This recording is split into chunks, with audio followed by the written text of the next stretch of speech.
Welcome to the 3 Down Nation podcast. I'm John Hodge, joined by JC Abbott. Today, we're discussing Ed Hervey's hiring as GM of the Edmonton Elks. Some serious shade being thrown at Dave Dickinson and the Calgary Stampeders. A quarterback controversy in Montreal. Levi Mitchell's future with the Hamilton Tiger Cats. And the matchup for the Vanier Cup.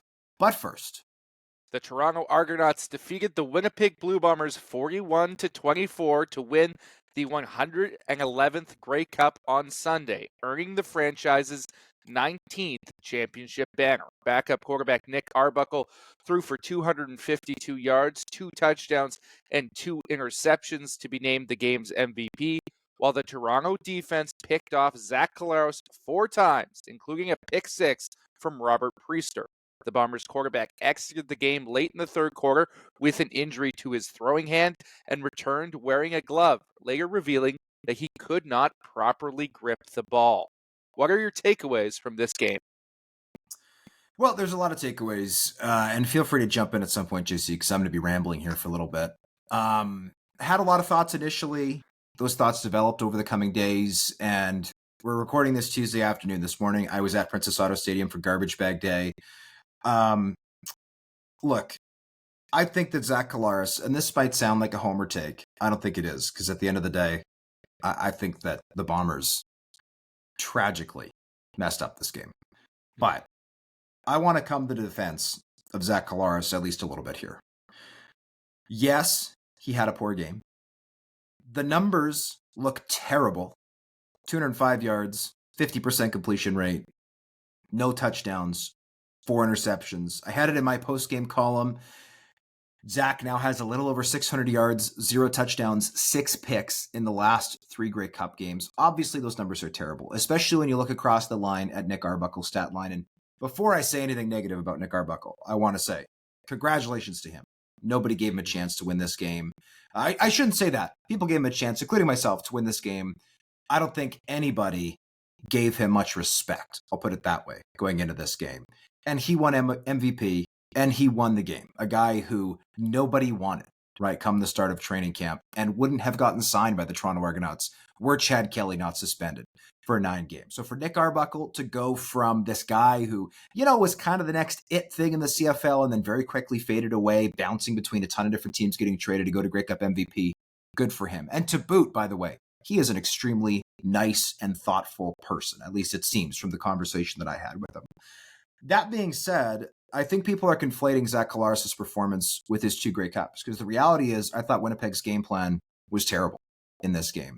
Brady Oliveira was not nearly involved enough. He spoke very diplomatically earlier today, but said, the thing we do best is letting our offensive line maul through people, and I can handle a large workload. Brady was upset last year that he didn't get enough carries in the Grey Cup. He got 19. He got 11 in this one. And you might look at the score and say, well, of course Winnipeg was throwing the ball. They were down.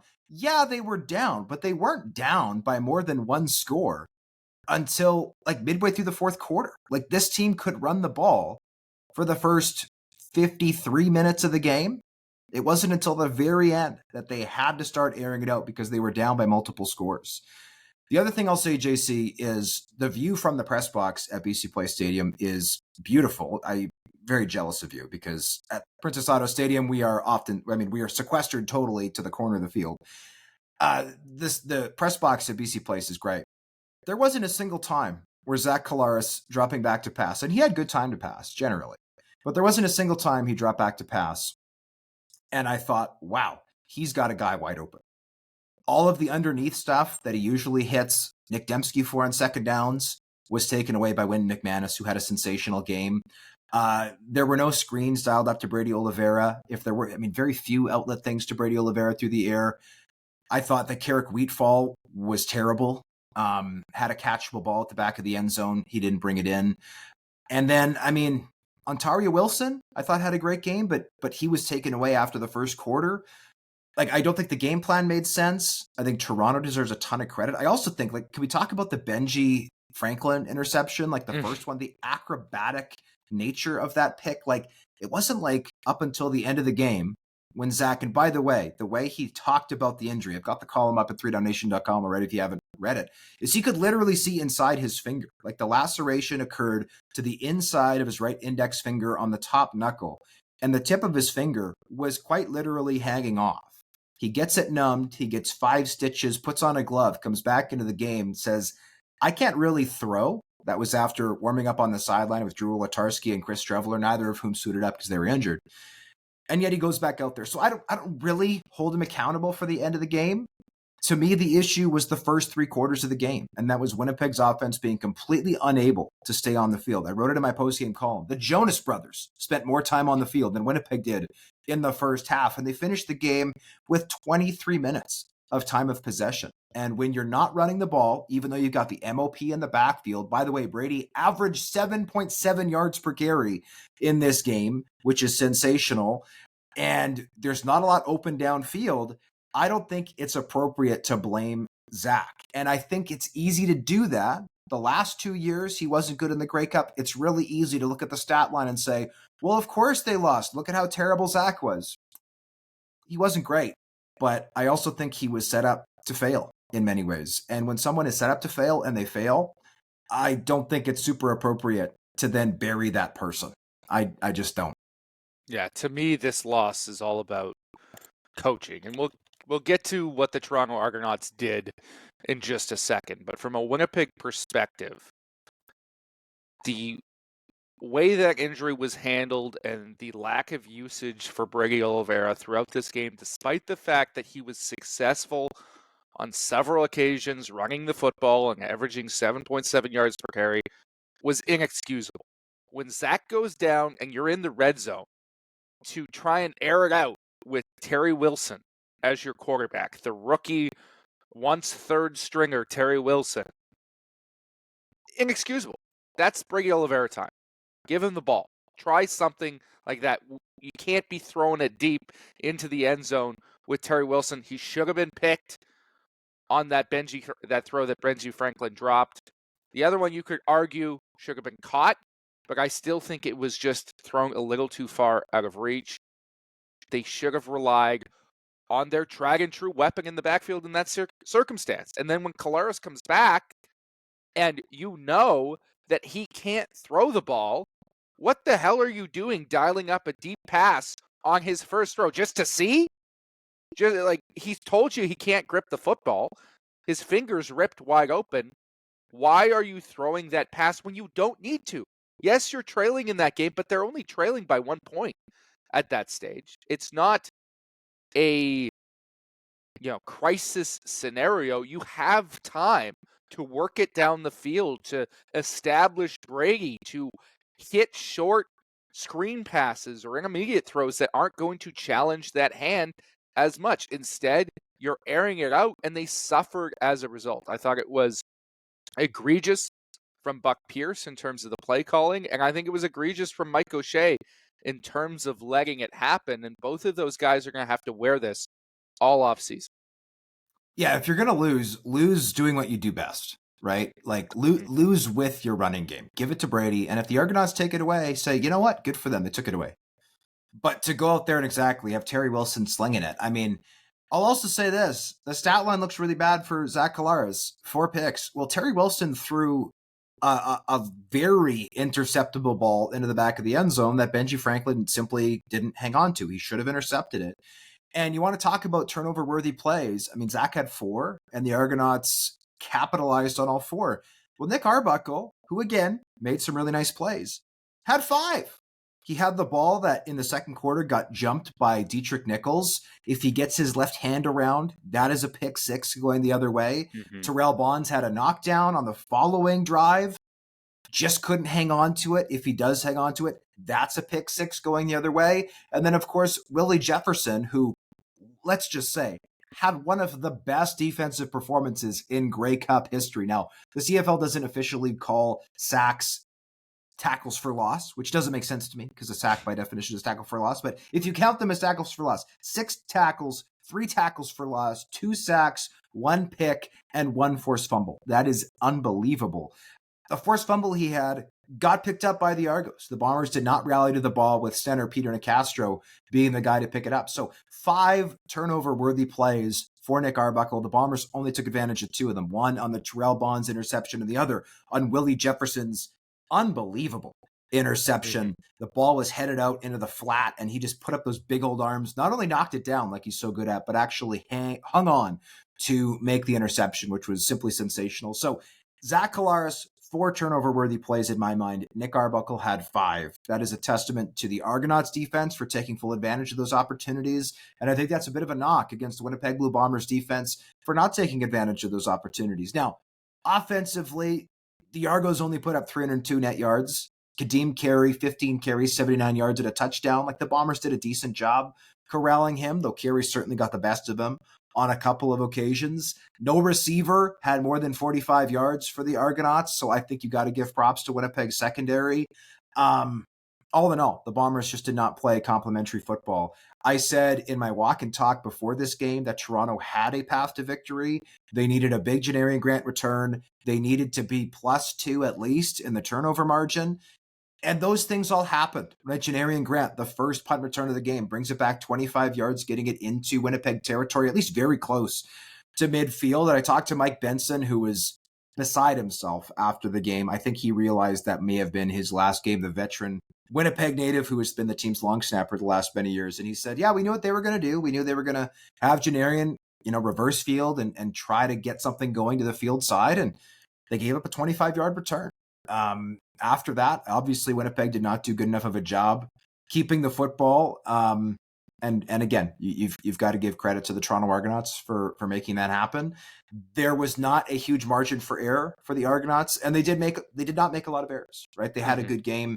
And I think we have to give extra props to Ryan Dinwiddie, who, whether it is Cameron Dukes, whether it's Nick Arbuckle, whether it's Chad Kelly, whether it's McLeod Bethel-Thompson, has found a way to set up his quarterbacks for success. I mean, Ryan Dinwiddie was a CFL quarterback for 4 years, never blew the doors off on the field, but sometimes the best coaches are the guys who maybe weren't the best players, right? Who had to scratch and learn and study and do anything in their power to try to make things work. And he is now, in just 4 seasons as a CFL head coach, a 2-time Grey Cup champion, a 3-time East winner, right? Finishing atop the East Division 3 times.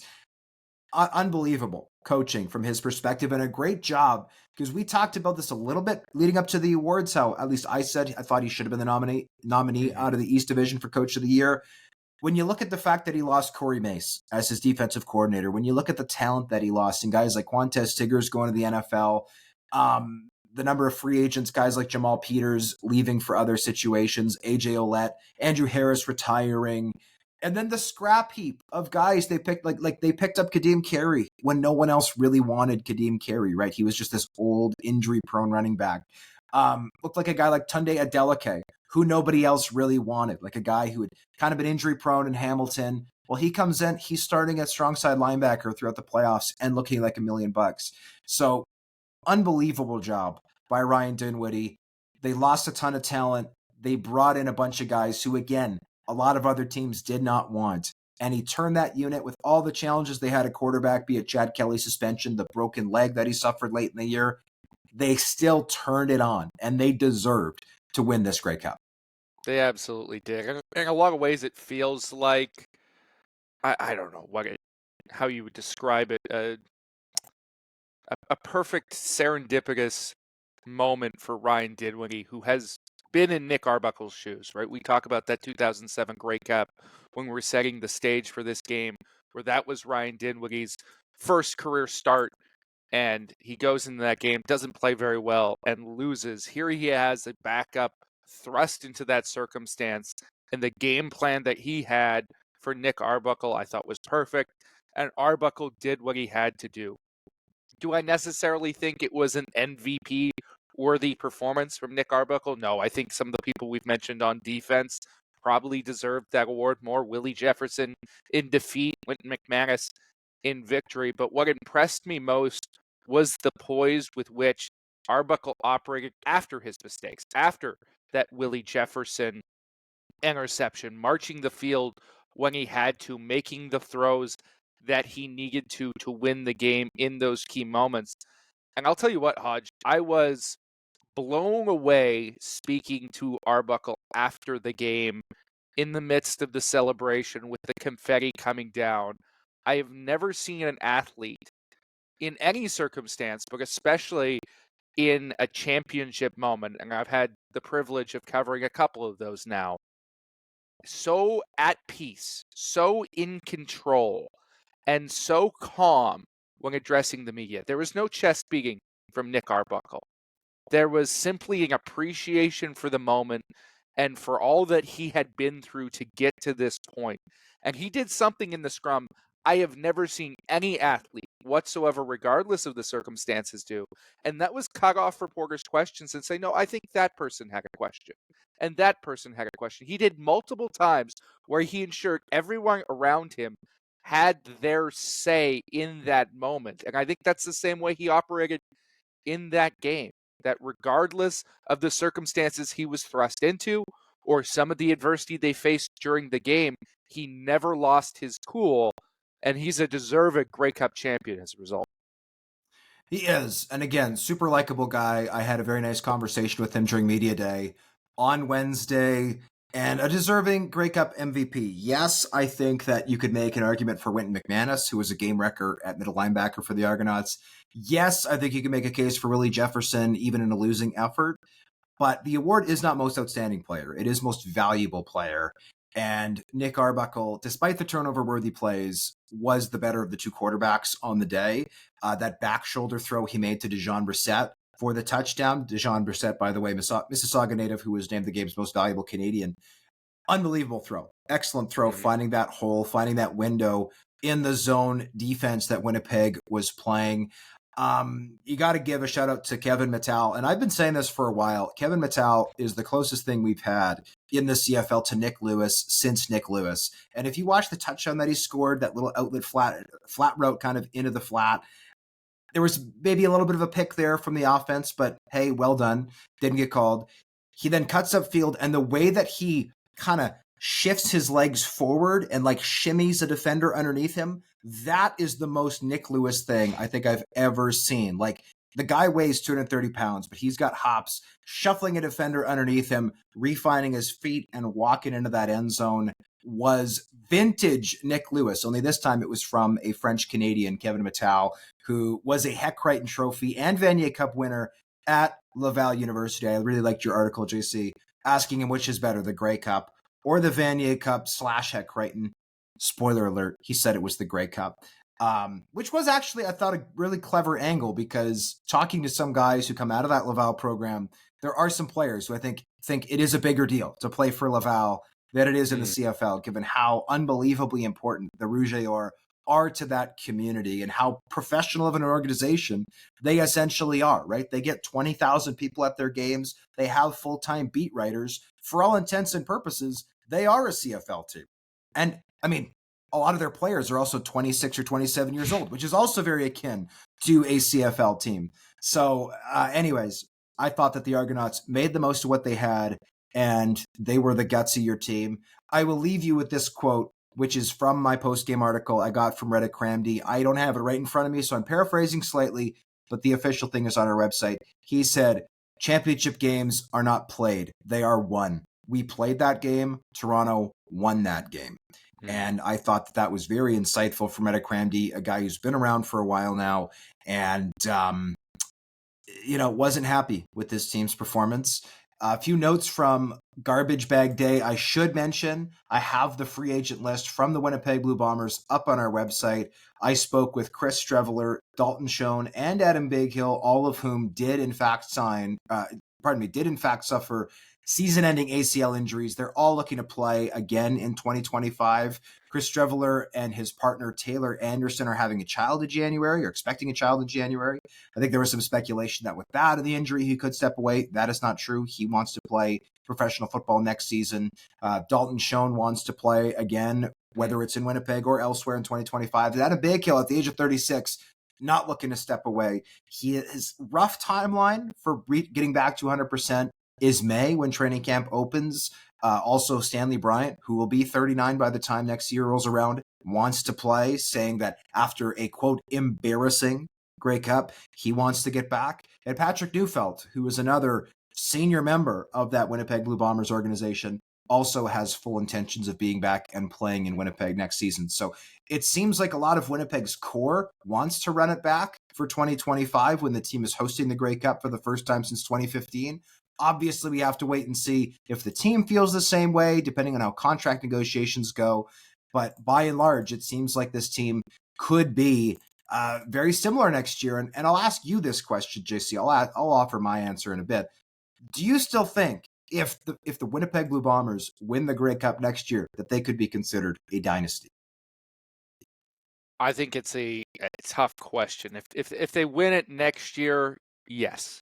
If you get 3 out of 6, I think you can be called a dynasty. But I also don't think that they will ever fully be able to shake the choker label. When you lose 3 the way they did, favoring all 3 of those games, each getting progressively worse, that is going to be how that team is remembered for all eternity, for better or for worse. And all of the great things that they've accomplished, all the respect that I have for Mike O'Shea and the people who have built that organization, all of those things remain true. But you've got to win when it matters. And even if they can reclaim a dynasty title with a win next year at home, it's not going to be enough to fully shake the pain of these losses. When you lose 3 in a row, that is something that is going to stick on you. It's a stink that you cannot wash off for all of eternity. The other thing, and I don't disagree with that, JC, I do think they're a dynasty if they win 3 of 6, considering that they were in the Grey Cup the other 3 years. No team has ever gone to more than 6 in a row. The only team to go to 6 in a row was Edmonton back in the day. They won 5 of those, winning all 5 from 78 to 82.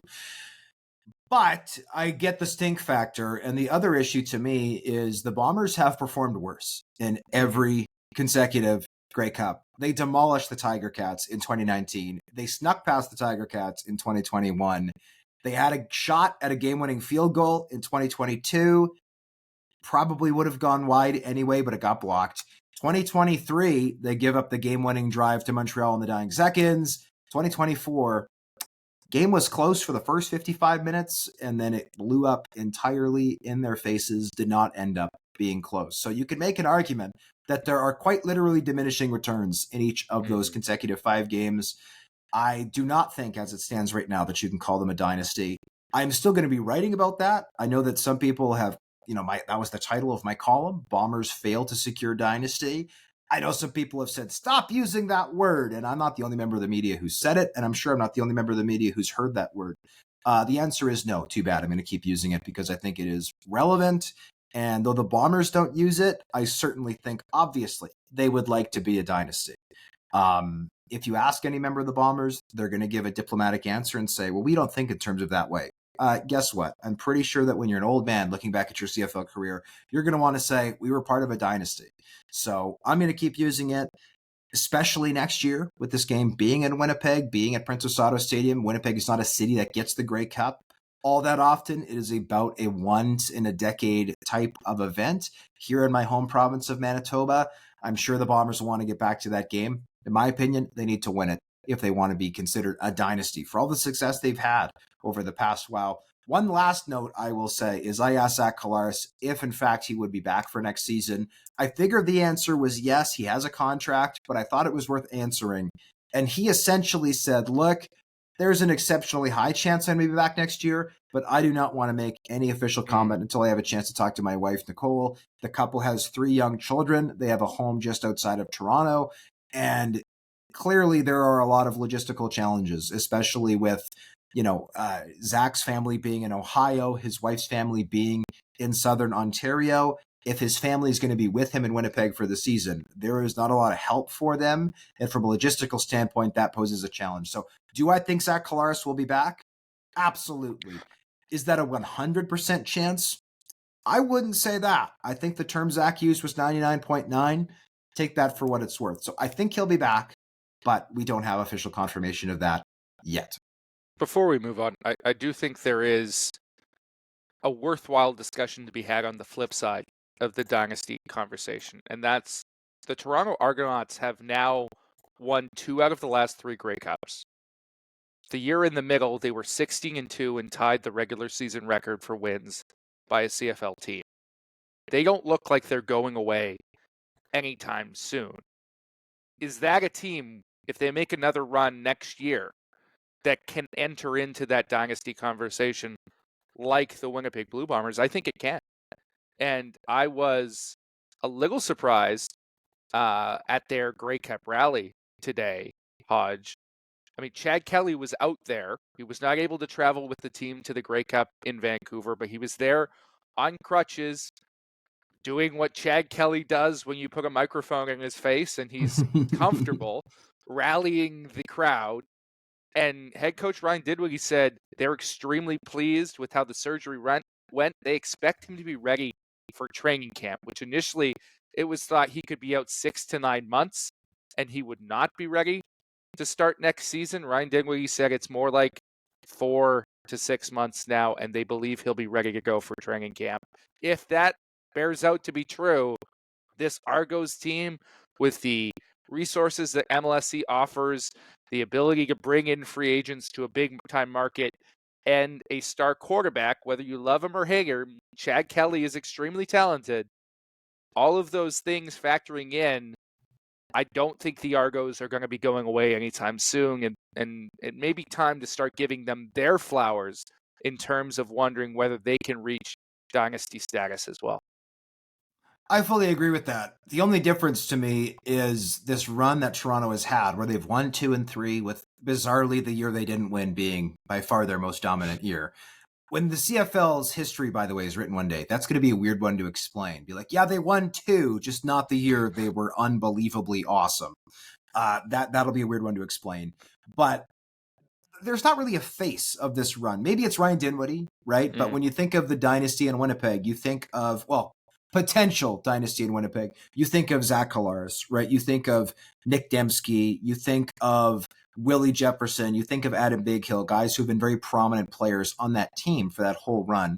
In Toronto, it's a little bit differently, right? Ryan Dinwiddie's been a consistent, but they've now done this run with a bunch of different quarterbacks, right? Nick Arbuckle has a win as a starter. McLeod Bethel-Thompson has a Grey Cup win as a starter, but the team did not win because of him. They won because Chad Kelly came on late. Chad Kelly has yet to win a Grey Cup as a starter.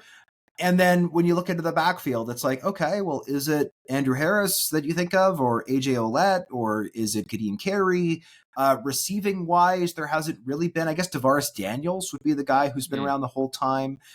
Defensively, I suppose it's Wynton McManus, but if I remember correctly, he didn't join the team until 2023. Maybe he was on that 2022 team. I should look that up. But Falar and Arimolade, I still think of a lot of those guys as former Stamps. Now, we'll talk about that in a moment, and Kadeem Carey's thoughts about being associated with the Calgary Stampeders. But regardless, yes, I fully agree. If the Toronto Argonauts win a Grey Cup in 2025, or even a third in 5 years in 2026, I think that they should absolutely be considered a dynasty. Because to me, that 3 titles in relatively quick succession is what makes for a dynasty, and they're on a good path, I think, to potentially get that. On Thursday night, Brady Oliveira was named the CFL's most outstanding player, joining Russ Jackson, Tony Gabriel, and John Cornish as the only Canadian players to win that award. Did the voters get it right? I think you and me are going to disagree on this one, Hodge, but it was an incredibly tight vote. And I will say this, I did not vote for Brady Oliveira. I voted for Levi Mitchell to win the most outstanding player award. We talked about it on the podcast before, but that word outstanding, to me, it carries a lot of weight when I'm considering the awards. I voted for Brady Oliveira last year. I thought what he did in 2023 was truly outstanding. He was good again in 2024, not quite to the same level. And I think the gap between him and the next best running back was a lot closer than the gap between Levi Mitchell, throwing for over 5,000 yards this year, and the next best quarterback, which was over 1,000 yards passing. To me, that was an insurmountable gap. And I felt Mitchell deserved this award despite the fact that the Ticats didn't make the playoffs. Clearly, the majority of voters felt differently, but I thought that there was a lot of making up for last year's award with the votes here. giving Oliveira something that he deserved in 2023, but maybe didn't deserve this time around. I fully get the argument, and in a way, I get it. I do struggle a little bit with the fact that so many of these awards in the Grey Cup is a perfect example of this, is they're oftentimes just considered, okay, who's the quarterback of the best team or who's the best quarterback, and they get the award. So I like a non-QB MOP. I also think that Brady Oliveira's 4 touchdowns, as much as they don't leap off the page, he would have had 14 or 15 if Chris Streveler were not on the team. That being said, I have said on the show before that you can't really give a guy an award for something they didn't do, right?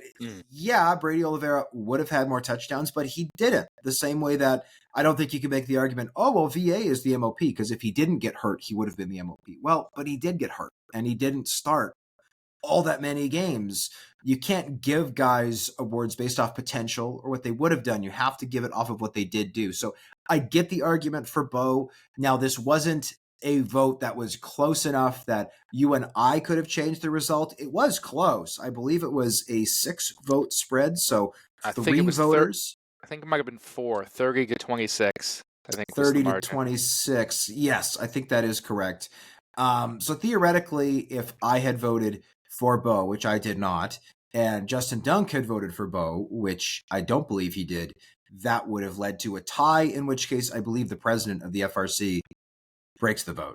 But regardless, it was a tight vote. I fully get the argument for Bo. For me, it came down to a couple of things. One, I think that Levi Mitchell played behind the offensive line that at the end of the day was the best in the CFL this season. I didn't like that he got benched. I didn't like that he threw 18 interceptions, which is a lot of interceptions. So I think that Brady had the better season. Do I get the argument the other way? 100%. But I do think that for me, last year played into it a little bit. That might have played into it with other voters. I thought Brady got robbed of this award last year. I also thought Ryan Hunter got robbed of this award last year, sorry. And maybe that was part of the reason that he won this award, even though there were arguably more deserving candidates for the most outstanding offensive lineman award. He did not get that opportunity to win this last year. He's now won it this year. So maybe that's fair. Maybe that's not. But for me, I thought that this was an opportunity to right a wrong. And I'm glad that Brady Oliveira won this award. What he is able to do on a consistent basis, I mean, nobody takes more punishment in the CFL than Brady Oliveira. And yet after 17 starts, he was out there in the West Final trucking Jameer Thurman, a guy who never gets trucked, right? One of the most talented, tough defensive players in the CFL. Brady Oliveira's running him over. I talked to Jameer Thurman after that game. He said, yeah, Brady got the better of us. Like, just straight up tipped his cap to the running back. And I thought that Brady was excellent when given an opportunity to perform in the Grey Cup. Why did he not get more opportunities? That's a great question.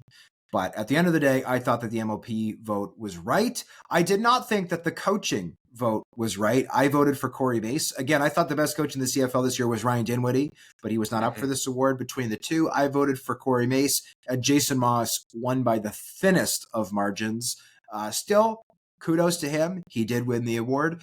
Just like I will offer our kudos to all the players who won the awards. That was the only one that did not go as I voted for, JC. I voted for all the winners with the exception of the coach. How about you? Did you vote against any of the other winners? Was it just Bo? I voted against Brady. I'm trying to think now off the top of my head. I don't think any of the others.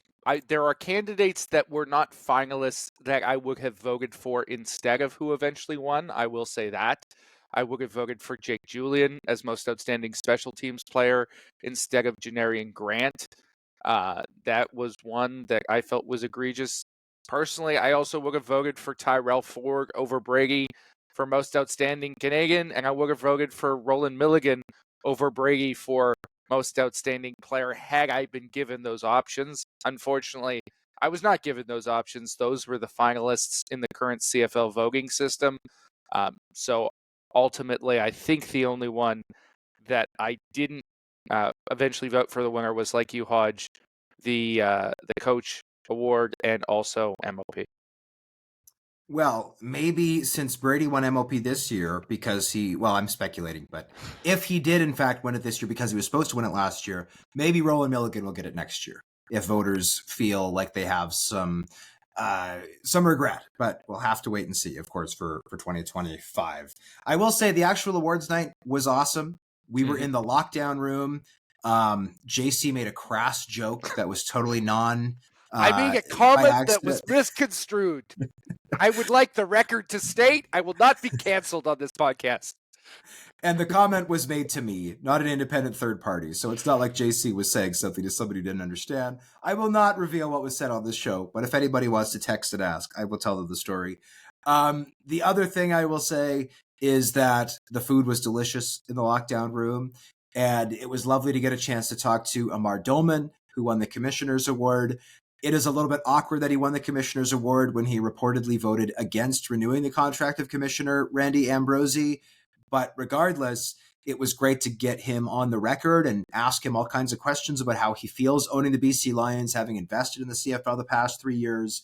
The short answer, and I've got a full column up at 3downnation.com, so you can find that very easily by Googling Amar Doman 3Down Nation. But the short answer is he remains tremendously committed to the CFL. He talked about this team being in his family for decades to come. So if there was any thought from anybody that, oh, geez, maybe Amar Doman's having some buyer's regrets or buyer's remorse, or maybe he, now that he's been in the CFL, it's not that exciting, or maybe he's going to stop and vet. No, he is in with both feet. He is not only in the boat, he has helped paddling the boat forward as hard as he can, which I think is great news, not just for CFL fans out on the West Coast, but great news for all CFL fans, because of course for this league to have success and to grow and to get better, it needs tremendous ownership. And I think it's safe to say it has tremendous ownership in Vancouver.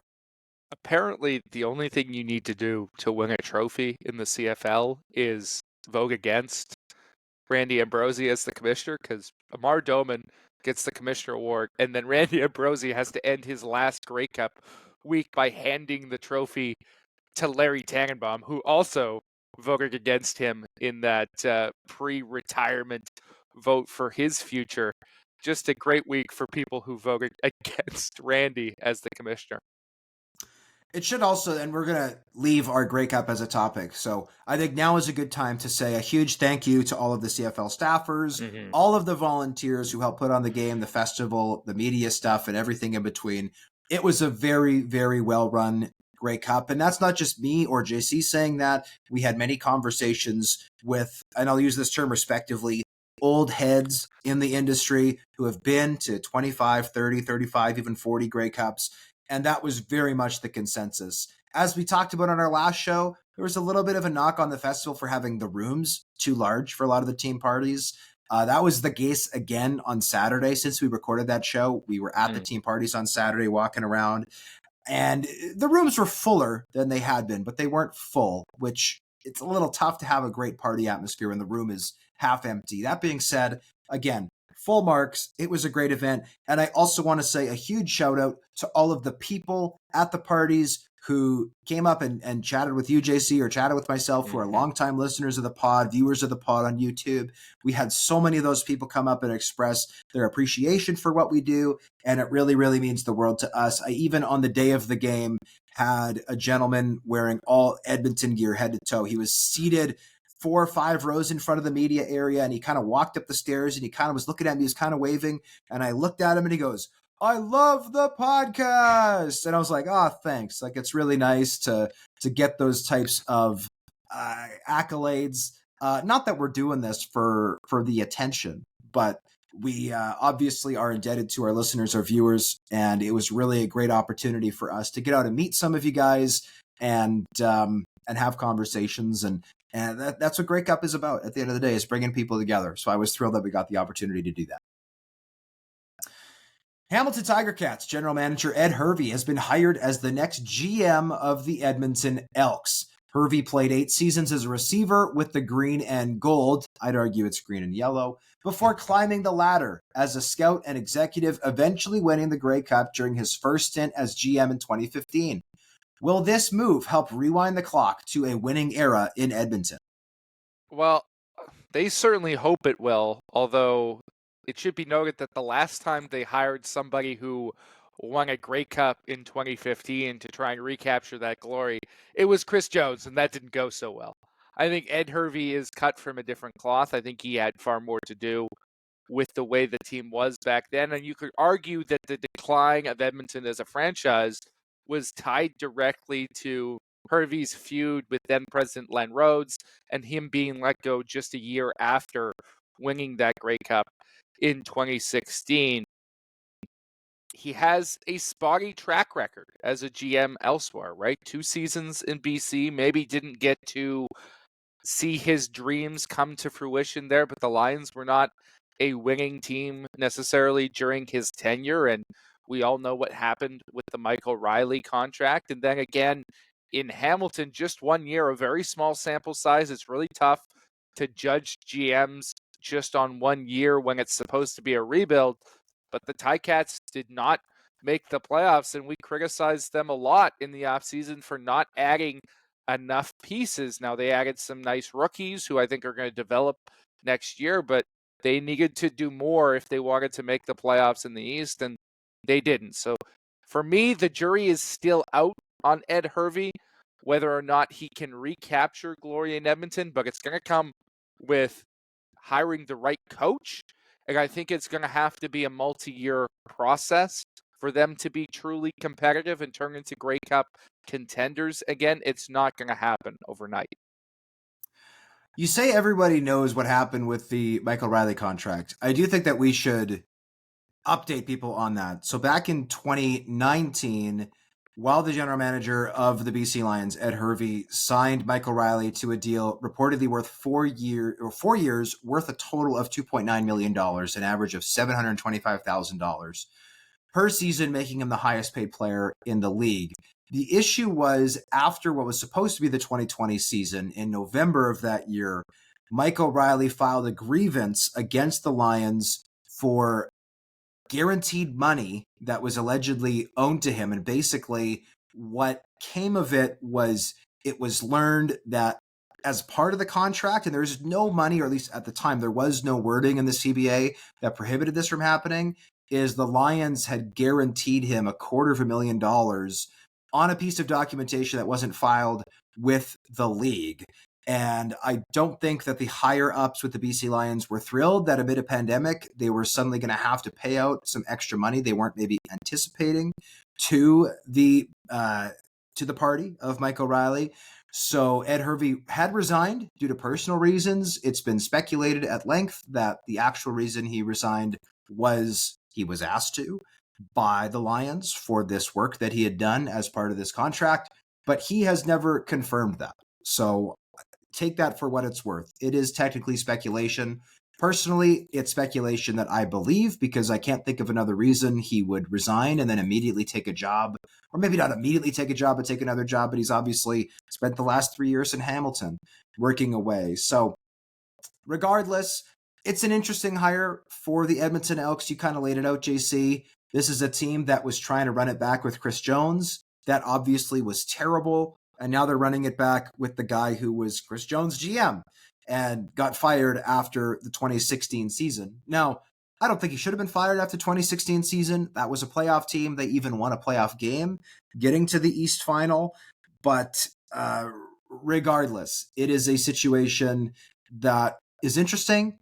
Should be noted, Ed Hervey was the general manager in BC when he hired Rick Campbell to be the head coach, or at least when Rick Campbell was hired. I am still expecting Rick Campbell to be the next head coach of the Edmonton Elks, but of course that is still a prediction on my part, not a hard report. The other thing that should be noted about this hire is Ed Hervey is a former teammate of Chris Morris, the new president of the Edmonton Elks. I think that's immediately why he was considered the favorite to get this job. And at the very least, it should initially help the president and GM be on the same page there in Edmonton, which has been an issue for that organization dating all the way back to when Hervey was there the first time around, and his relationship with Len Rhodes, which was apparently one of the true internal beefs in CFL history. You hear a lot of stories about them and their dynamic with Chris Jones as well. It was not a good time to be in that Edmonton front office, despite the winning that they were doing back then.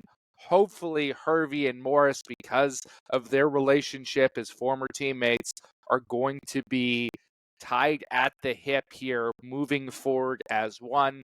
That will start with the hiring of their choice to be head coach, and hopefully that person will also be tied at the hip with them to be together as a unit moving forward.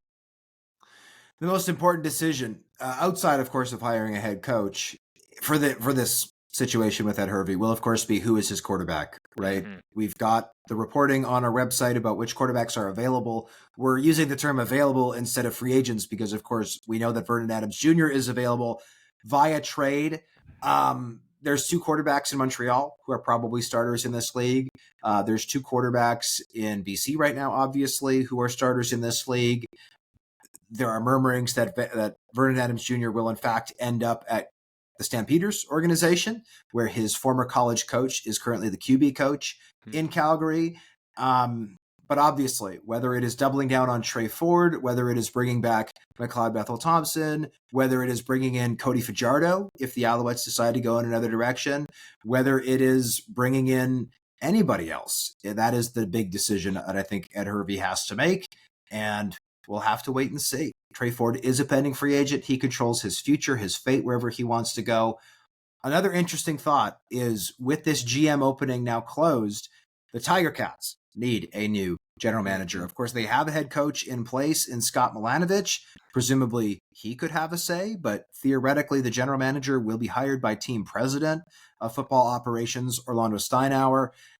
Very curious to see what happens in Steel Town. In the aftermath of Toronto's Grey Cup victory, running back Kadeem Carey took a shot at Calgary Stampeders head coach Dave Dickenson, blaming him for the decline of that franchise. Was that fair criticism, Hodge? I don't know if he took a shot so much as a bazooka to the Calgary Stampeders organization. One of the quotes post-game from Grey Cup was, "It's a bad organization. We laugh at them. We're champions. I don't even want to be associated with the Calgary Stampeders anymore." Close quote. That is a messy breakup right there. And of course, you can read the full article at 3downnation.com for all of the quotes from Kadeem Carey. I'll put it this way. Kadeem Carey is not the only former member of the Calgary Stampeders who left that organization with the bad taste in his mouth. And there are a ton of former Calgary Stampeders on the Toronto Argonauts right now, whether you want to talk about Carey himself, receiver DeVaris Daniels, middle linebacker Wynn McManus, who we've mentioned at length, had an amazing game in the Grey Cup, Deshaun Amos, who had an interception, a very nice one, by the way, Falarin Urimalade, Tunde Adeleke, Royce Metier, and then Fraser Sopik, who had a very nice special teams game, even recovering the fumble that Lucky Whitehead had deep in Winnipeg territory. Forcing the fumble. Jack Nassar recovered it. You're right. I also, well, in fairness to Lucky Whitehead, he told me after the game that there was no fumble caused. He simply dropped the ball, which is a further indictment of Whitehead, but shout out Fraser Sopik anyways for getting the credit. Maybe his mere presence bearing down on Lucky Whitehead was what caused the ball to slip from Lucky Whitehead's hands. But thank you for the correction, JC. There are a ton of guys who used to be with the Calgary Stampeders who are in Toronto. Obviously, Corey Mace was part of that crowd before he left to become the head coach of the Saskatchewan Roughriders last offseason. And I understand, JC, you're going to have some more reporting on this over the coming week or so. I will. There will be a story coming out on some of the other former members of the Stampeders' comments about the organization, both members of the Argos and members of other teams now who have gone on to find success.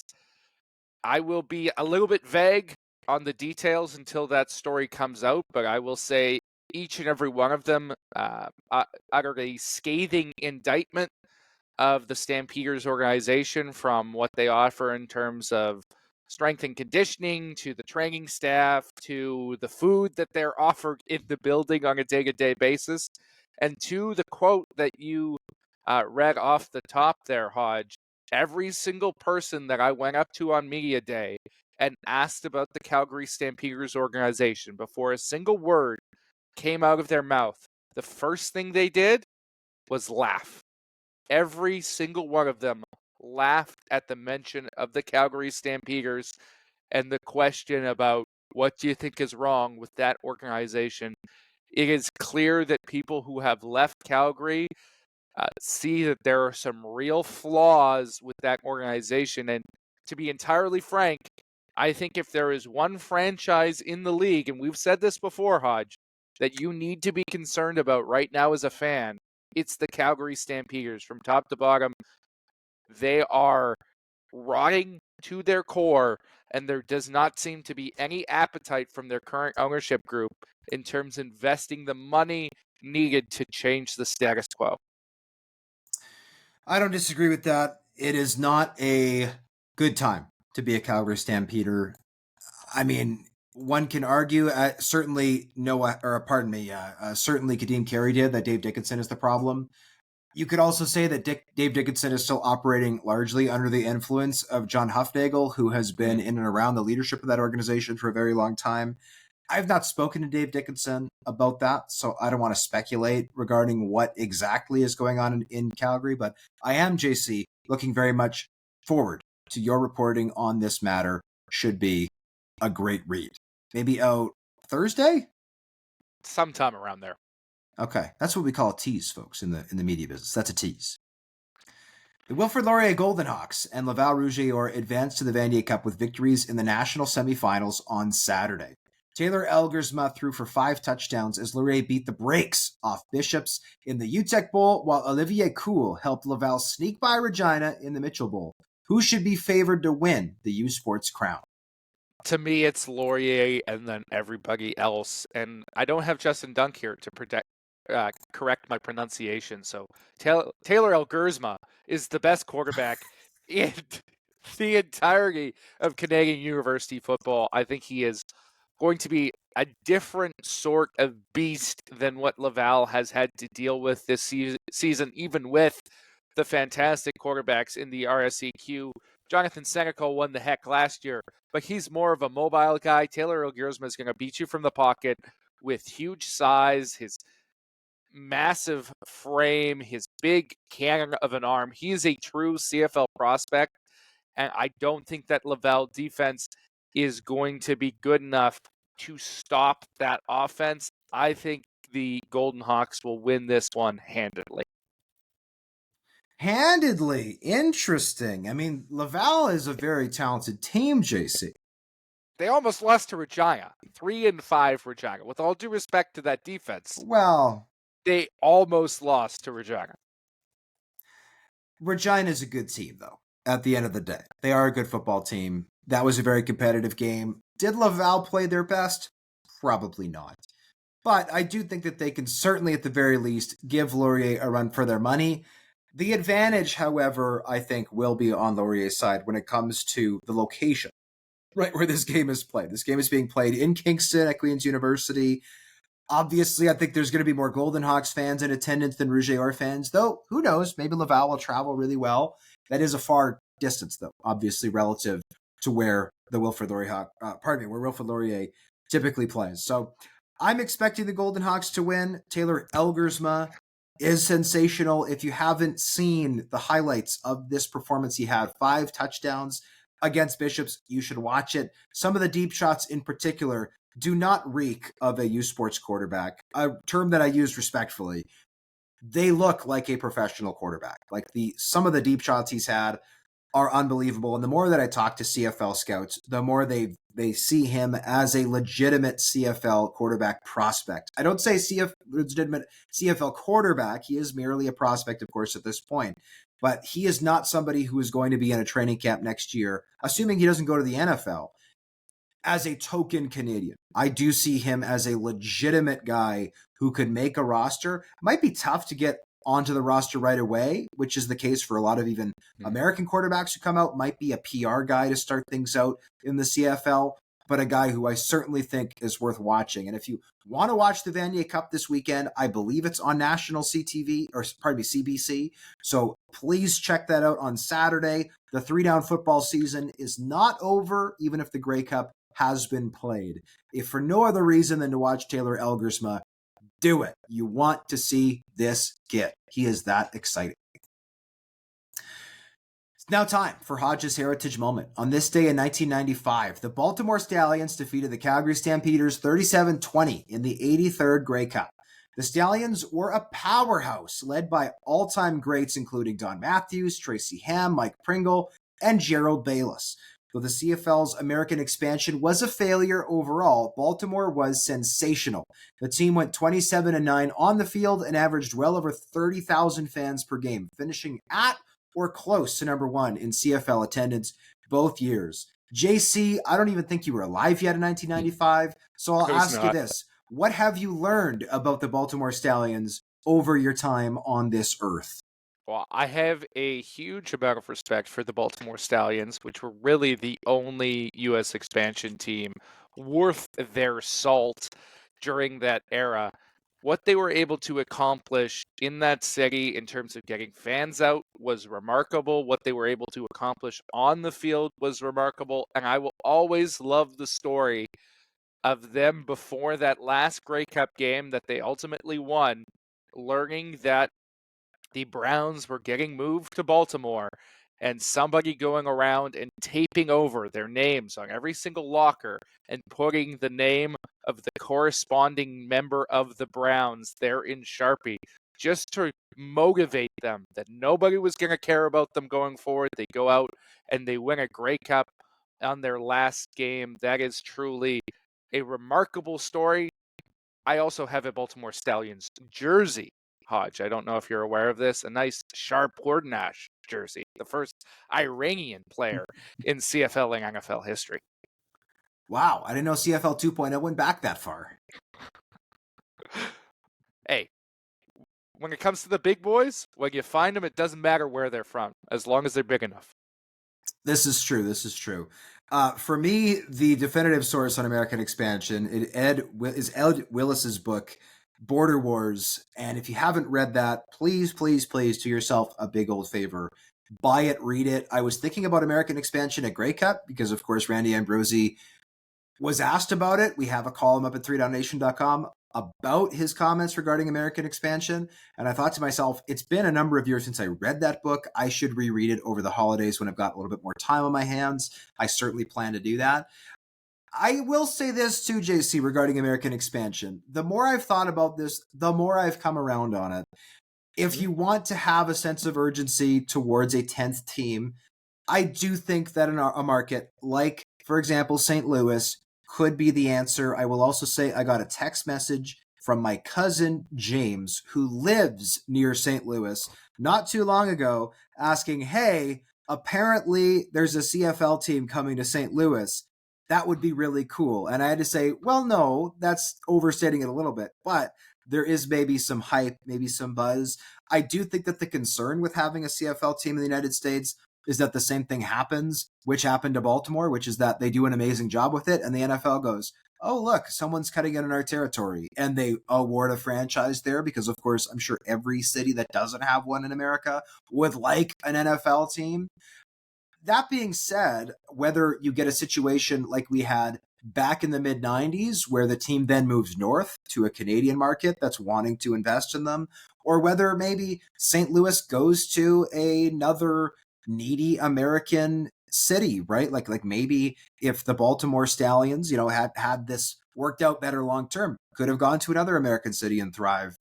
I think that widespread American expansion is a non-starter for the CFL, but that is, of course, not what is being talked about at the moment. I also really like the suggestion we've seen from some people where maybe an American team still has a ratio, just instead of Canadian players, they need to have a certain percentage of players who are from in and around their local area. I don't know exactly how you'd want to structure that, but it could be you've got to have players from X, miles of the team's facilities, or you need all of the local in-state colleges, whether it's NCAA Division I, Division II, NAIA, whatever.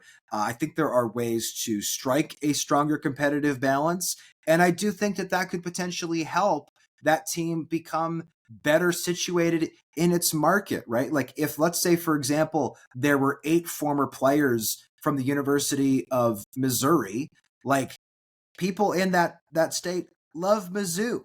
right? If you get to go and cheer on a bunch of Mizzou guys when your CFL team is playing, surely I think that would at least slightly give you a bump in terms of local appreciation from fans who aren't just watching random players on the field, right? They are watching guys from their market, which I do think makes a difference in a number of CFL markets. We all know, like I certainly know in Winnipeg, it feels a little different when Brady Oliveira or Nick Dembski scores a touchdown.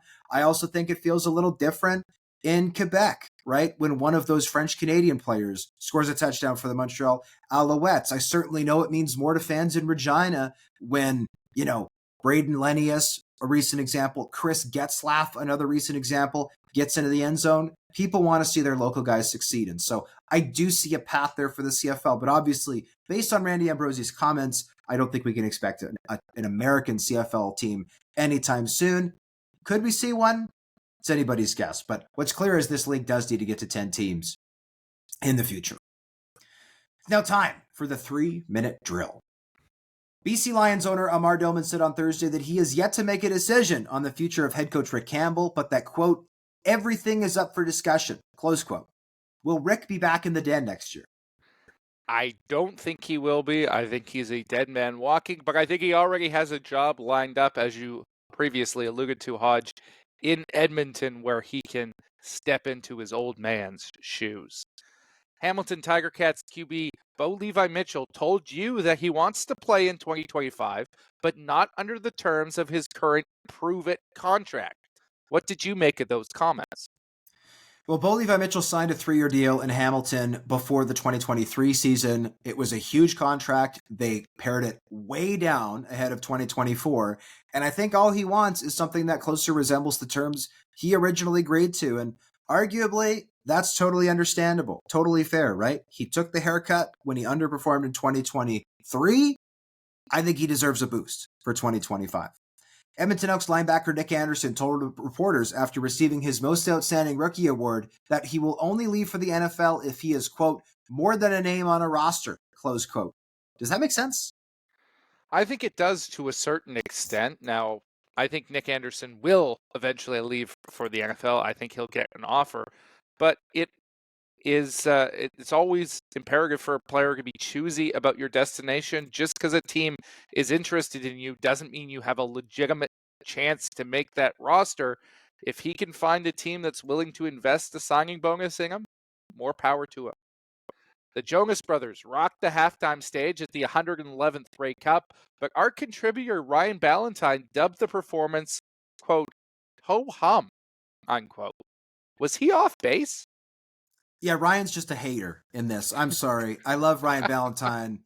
But like the fact that you as a Gen Xer don't particularly care about the Jonas Brothers does not mean that this performance wasn't awesome. Like this performance was awesome. I don't know the Jonas Brothers music like super well, but the flames, the size of the thing, the opening with the brass instruments, the saxophones, I thought that it was an incredible performance, and kudos to Amar Doman and again his team for investing so much into this halftime show. It was a world-class halftime show. In my opinion, one of the best ever for the Grey Cup. Ryan Hunter of the Toronto Argonauts was named the CFL's most outstanding offensive lineman, but was not voted a CFLPA All-Star by his peers. What gives? It was certainly an interesting omission, and I think there's a lot of those guys at guard that are very close together in terms of talent level. Maybe Hunter hasn't been around the league quite long enough to get the cachet with his peers, but also we watched that Grey Cup game, and he got beat by a drum like a drum by Willie Jefferson in that game while swinging out the left tackle. Maybe the CFLPA was looking into their crystal ball a little bit and saw that coming. Hodge, you released Winnipeg's list of pending free agents today before getting a chance to speak to a couple of them on Garbage Bag Day. What did you take away from those conversations? Well, I've mostly answered this question. The short answer is essentially all of the aging guys who you kind of wonder, are they done? Are they coming back? Want to play? That's not overly surprising. Generally speaking, players want to play, right? So we'll have to see how the numbers work out, but I would be very surprised if we didn't see guys like Patrick Neufeld, Stanley Bryant, Adam Bighill back with the team. You do wonder, though, about Willie Jefferson. a guy who, after ripping it up in the Grey Cup, is a free agent, one would think there is a market for his services, though he does make his year-round home in Winnipeg, which maybe makes it a little tougher to see him leave. Montreal Alouettes GM Danny Machocha said he, quote, wouldn't bet, close quote, on the team's ability to retain both quarterbacks, Cody Fajardo and Davis Alexander, next season. With Cody under contract and Davis set to hit free agency, who do you think will be the team starter next season? All of the comments from our contributor, Pablo Herrera Vergara, who got one-on-ones with Davis Alexander and Danny Machocha last week, seem to indicate that Davis Alexander is the guy going forward, that they will try to do whatever it takes to retain him. Davis said he feels like he's in full control of his future right now because there are other teams that will desperately want his services as a starter. If you're Montreal, you just can't let that guy walk out the door. I think that means saying goodbye to Cody in the near future. Saskatchewan Roughriders defensive end Brian Cox Jr. was fined for flipping off opposing fans during the West Final, 31 years after his dad did it during an NFL game. Was it an appropriate throwback, Hodge? First of all, this is amazing that I think it was Dave Naylor was the first one to piece together that this happened. Father and son, both flipping off opposing fans. At the end of the day, I appreciate that some players are subjected to unbelievably horrible verbal abuse during games. On the other, you just can't do this. You can think about it. You can yell and scream all you want, but you just can't flip off a bunch of fans. So I appreciate, yes, this was the right decision to fine Brian Cox Jr. Last one, TV ratings for the 111th Grey Cup spiked in English, but fell dramatically on French television as the Argos and Bombers clashed. What does this mean for the league? I think it means that the league is in a really good place on television. This was a matchup that we speculated wouldn't draw as many eyeballs. It wasn't necessarily the matchup that the league wanted. You could have had Saskatchewan in this game versus Montreal, where you would have got that tremendous Francophone television audience and the big bump from the Riders being in the game. Instead, with a less enticing matchup with a backup quarterback and a team that had been there for 5 years straight, the English ratings were still exceptional, and the French drop-off you expected because the Alouettes weren't there. The CFL is still a powerhouse when it comes to broadcast television in this country, and they're not going anywhere anytime soon. For that, we thank you as always for listening to the 3 Down Nation podcast. I slept for about 11 hours last night. I'm hoping that I sleep for another 11 hours after what was a very jam-packed Grey Cup. That being said, 3 Down Nation rolls ahead. We are officially in the CFL offseason. Still expect weekly shows, all the latest news and notes from around the league. We're going to have a ton of fun cutting it up. And, we'll probably take like a week for Christmas. Other than that, the offseason never stops here at 3 Down Nation. We will keep it rolling. We thank you as always for sticking with us, for listening, for watching. For JC Abbott, I'm John Hodge. We'll see you next week.